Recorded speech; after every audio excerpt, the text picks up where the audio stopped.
Oui, mais. Souvent dans une phrase, ce mot est introduit à la charnière. Mais. En PNL, on l'appelle le grand annulateur. Il vient dans une phrase changer la direction que prend cette phrase. Vous pouvez complimenter quelqu'un pendant 5 minutes sur ses qualités, sur une action qu'il a faite, sur ce que vous en pensez, de manière positive. Si vous introduisez le mot « mais » à un moment et que vous soumettez une critique derrière, le « mais » vient annuler tout le travail positif qui a été fait dans la première partie.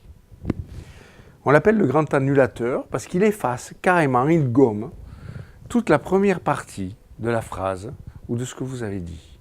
Vos actions en termes positifs, vos compliments, vos valorisations vont être annulées d'un coup. Et la personne ne se focalisera plus que sur ce qui est la deuxième partie. Elle ne se souviendra plus que de la critique que vous avez, même si elle est légère, émise. À ce moment-là, le poids de cette phrase devient beaucoup plus lourd. Si vous remplacez le mot « mais » par le mot « et » ou un autre mot de liaison, la phrase deviendra plus légère, plus fluide. Et la personne prendra la piste d'amélioration, prendra la légère critique que vous émettez, dans le lot avec les aspects positifs. Et à ce moment-là, elle achètera ce que vous dites. Elle ne se braquera pas sur tous les aspects positifs que vous avez mis avant. Le mot de liaison viendront compléter les aspects plus négatifs qui viennent après le mot de liaison. Donc évitez le mot « mais » dans votre vocabulaire. Et chaque fois que vous dites à quelqu'un « oui, mais », c'est une partie de vous qui s'exprime de manière négative. Si vous voulez le faire changer d'avis, ne dites pas « oui, mais », mais « oui, et ». Un exemple d'application où le mot « mais » est dérangeant.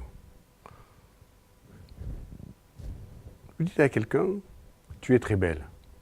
Mais si tu perdais un peu de poids, voyez l'impact négatif que cela a directement.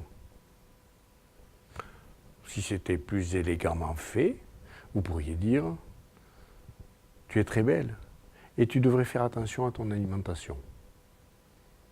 Vous voyez que l'exemple là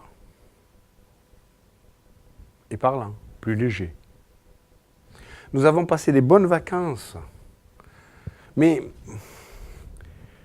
il y avait quand même quelques aspects... Oh, c'était anodin. Mais il a plu de temps en temps. Qu'est-ce qui ressort de ma phrase ? Il ressort que les vacances n'étaient pas terribles.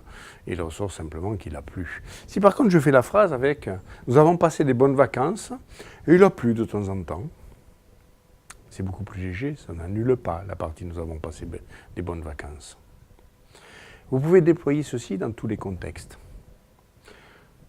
Faites attention à ce que vous dites.